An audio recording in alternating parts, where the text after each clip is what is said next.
নমস্কার বন্ধুরা, spirituality with প্রীতি চ্যানেলে সবাইকে স্বাগত। আশা করি আপনারা সুস্থ আছেন, ভালো আছেন। বন্ধুরা, কথায় বলে আরাধ্য দেবতা নাহি মহাদেব মতো, অশ্বমেধ সম নাহি আর যজ্ঞ যত, গঙ্গার সমান মিত্র নাহি পৃথিবীতে, শিবরাত্রি সমব্রত না আছে জগতে।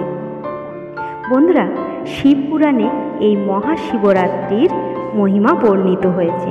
মহাশিবরাত্রি তিথিতে ব্রত পাঠ করলে বা শ্রবণ করলে শুভ ফল পাওয়া যায়।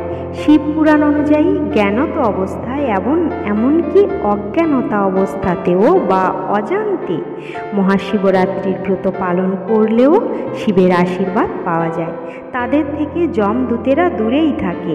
মহাশিবরাত্রি তিথিতে শিব পূজার পর এই ব্রত পাঠ করা বা শ্রবণ করা অত্যন্ত জরুরি। আপনাদের কাছে আমার অনুরোধ, ভিডিওটি না টেনে শেষ পর্যন্ত দেখবেন।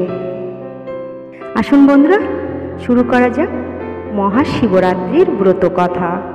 কৈলাস ভূধরে দেব বৃষভাবন, গৌরী সহ বসিয়া করেন আলাপন, ফল পুষ্পে সুশোভিত পর্বত কৈলাস, চক্ষুরক্ষ গন্ধর্ব গণের নিত্যবাস, রবির কিরণ করি শিখরে তাহার, মলিন করিয়া দেয় বরণ সোনার, আনন্দে পার্বতী সতী জিজ্ঞাসেন শিবে, কহ দেব কোন ধর্ম শ্রেষ্ঠ হয় ভবে, কিবা ব্রত অনুষ্ঠানে কোন তপস্যায়, ধর্ম অর্থ কাম মোক্ষ চতুর্বর্গ হয়, এই রূপ কি পূর্ণ কর্ম আছে সুবিদিত, যাহা দ্বারা লাভ হয় সকল বাঞ্ছিত, মর্তবাসী তোমাকে তুষিতে ধরাতলে, অনায়াসে পাবে বল কি কর্ম করিলে, শুনিয়া পার্বতী বাক্য কহেন শঙ্কর, শুনো দেবী কোন কর্ম মম প্রতিকার,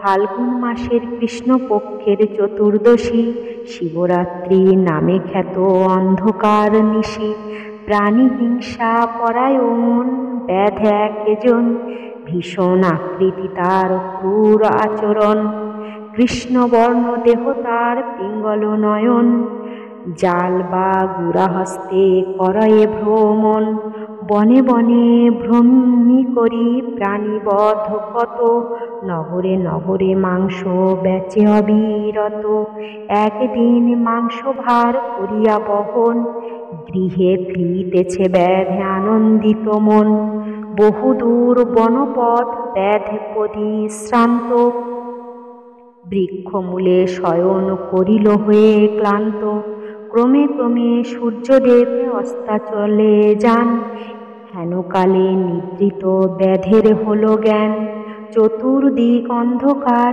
দেখিয়া তখন, চিন্তিত হইয়া ব্যাধ করিল মনন, আজ গৃহে যাইব না এই রাত্রিকাল, বৃক্ষেতে করিব বাস হোক সকাল, লতাদির রজ্জু নির্মাণ করিয়া, মাংস ভার বৃক্ষে বাঁধি দিল তাহা দিয়া, হিংস্র জন্তু ভয়ে ব্যাধ বৃক্ষের উপর, উঠিয়া বসিল করি সাহসে নির্ভর, ক্ষুধার্ত হইয়াছিল ব্যাধে অতিশয়, অন্ধকার রাত্রি তাহে হিংস্র জন্তু ভয়, শীতেতে কাঁপিতেছিল শরীর তাহার, সর্বাঙ্গে পড়িতেছিল নিশির তুষার, দৈবক্রমে শিবলিঙ্গ সেই বৃক্ষ মূলে, স্থাপন করিয়াছিল কেহ কোন কালে, সেই দিন শিবরাত্রি দৈবের ঘটনা, উপবাসী ব্যাধে তার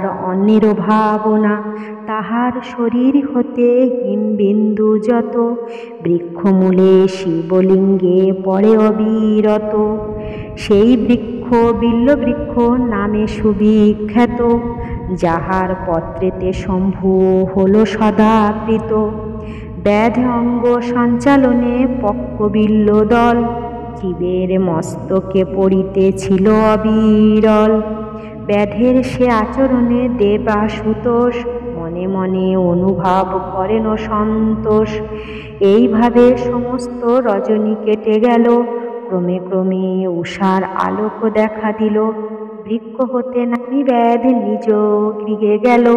রাত্রির ঘটনা সব প্রকাশ করিল, মৃগ মাংস বিতরিল পাড়ার ব্রাহ্মণে, অবশেষে ভোজন করিল হিষ্ট মনে।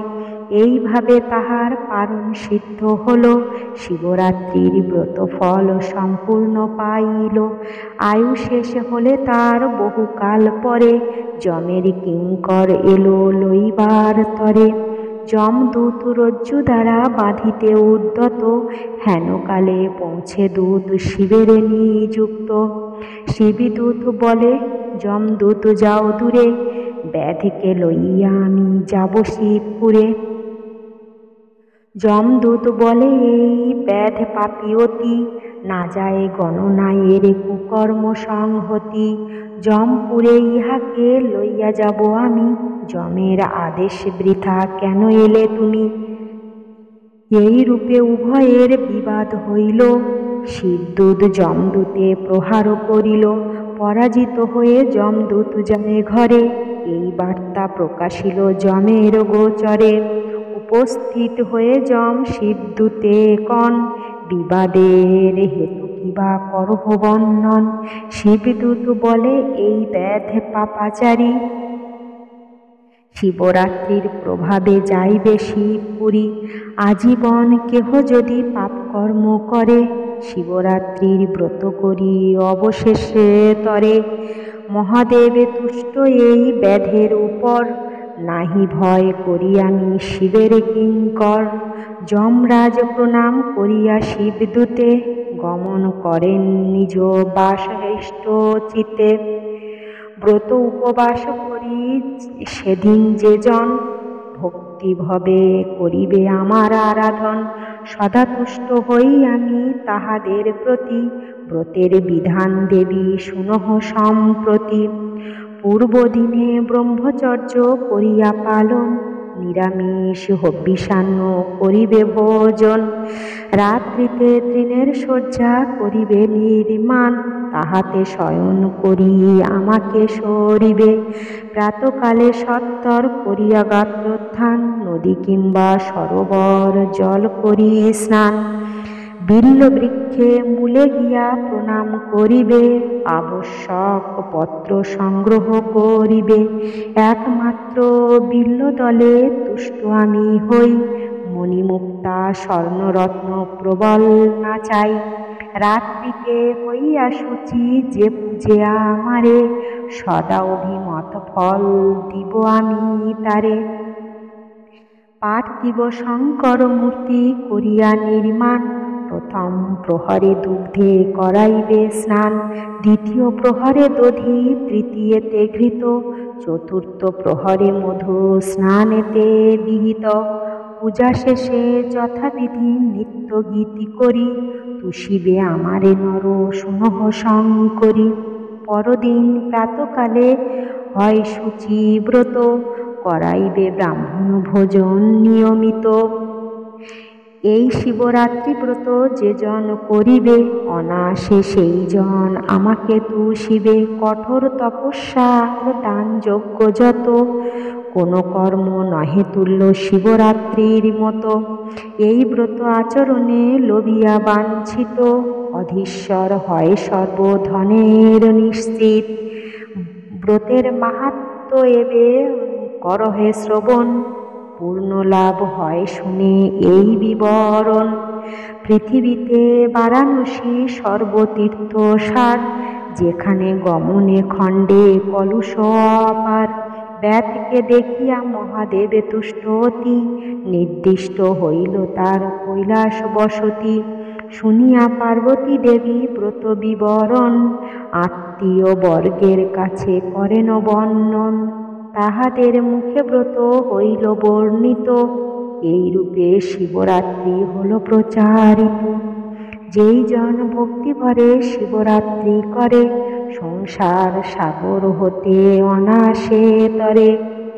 আরাধ্য দেবতা নাহি মহাদেব মতো, অশ্বমেধ সম নহে আর যজ্ঞ যত। গঙ্গার সমান তীর্থ নাহি পৃথিবীতে, শিবরাত্রি সমব্রত না আছে জগতে। শিবরাত্রির ব্রত কথা শুনে যেই জন অথবা যে জন করে শ্রদ্ধায় পঠন, মহাদেব সদা তুষ্ট হন তার প্রতি। বিপদে করি আমি অসংখ্য প্রণতি। শিবরাত্রির ব্রত কথা সমাপ্ত হইল, ভক্তি ভরে সবে শিব শিব বলো।